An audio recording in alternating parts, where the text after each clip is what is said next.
I'm Tash and welcome back to my channel, Happy Artist. I've noticed there's quite a few beginners out there and a lot of questions are being asked, what are the easiest techniques to start off with? So I'm going to share some of the easiest ones that you can do. They do not take a lot of technique.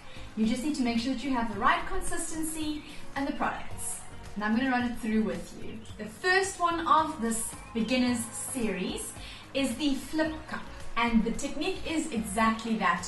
All you're going to do is flip a cup onto a canvas. But let's start right at the beginning. What will you need for this technique? Whatever colors of acrylic paint that you desire, however many colors you desire, you will mix each of these colors into their own cup, and you will need a master cup or a secondary bigger cup as well. I wanted to create cells, so I have added this silicone that I use. If you are not planning on creating cells, then you won't need silicone or a cell activator. Now hold up, right?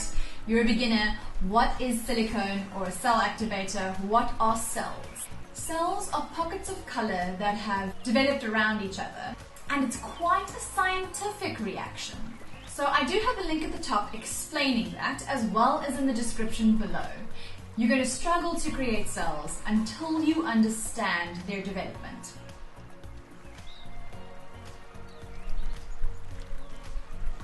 All my colors have been mixed to the correct consistency of this specific technique.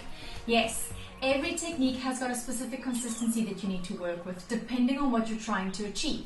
So if you're unsure of what different consistencies are needed, again, I've got the link at the top and in the description below. It is also part of my beginners playlist, which will be right at the end of this video. Now that you've got your colors all set and ready, you're going to pour them layer by layer by layer by layer into your master cup, your secondary cup. The size of this cup is going to depend on the size of your canvas. I'm obviously working on very small canvases here. If you're going for something that's going to be 1 meter by 1 meter large, then you're going to need quite a big cup or a few cups. You can see already that as you're pouring each of the colors, some of the silicone droplets within those colors are already starting to react and pull through to the top, like the silicone is going to do because it's an oil-based product. Now the easiest thing, you can literally just wing it and throw the cup down onto the canvas, but as you have seen in most cases, and with physics, in most cases, as you start to do that, you're throwing the paint around and you are more than likely not only going to mix it in the cup, you are also going to splatter it on the canvas as well. I like control, so I'm going to put the canvas on top of the cup and then flip it over. You'll see that it's creating a perfect seal. And all you need to do now is you need a carrier paint, whatever you were planning on using as your background color. So you're going to pour that carrier paint around the outside of the cup. If you don't do this and you don't have enough paint inside the master cup, you're going to struggle to get the paint to the edges. You will see I'm also darting the paint to each of the corners. Why am I doing that? It's a very, very simple answer.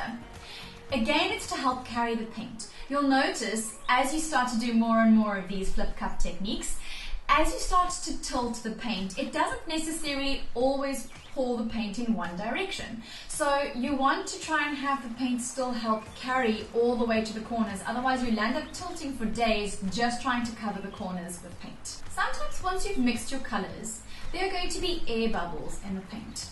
You can pop these air bubbles with a toothpick, a skewer, a pin, but it can get quite messy. A lot of artists use a blowtorch. That helps the air escape and pop.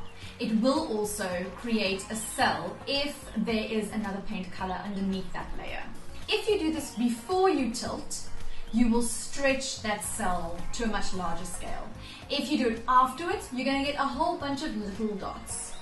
Right, now back into the flip cup.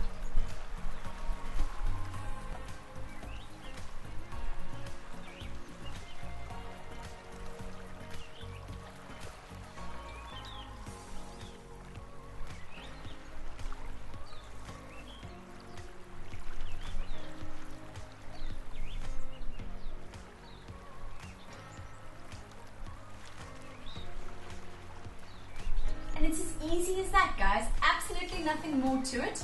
I would now put this off to the side. I usually put them in cardboard boxes on the side. Make sure that it's in a room where you won't have dogs, cats, kids, too much dust or anything like that. Otherwise, cover it, because the paint is going to take quite a while to dry. It is a slightly thinner consistency in this particular case, so it will dry probably within about a week, week and a half. But you don't want to come back to it in an hour's time and see dog hair sprawled throughout your canvas, because it's very difficult to get out.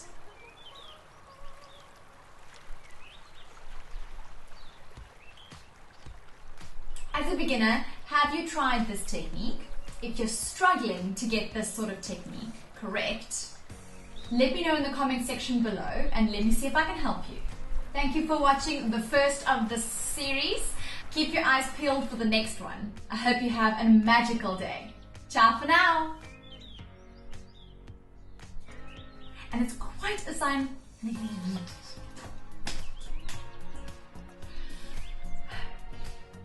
At this point,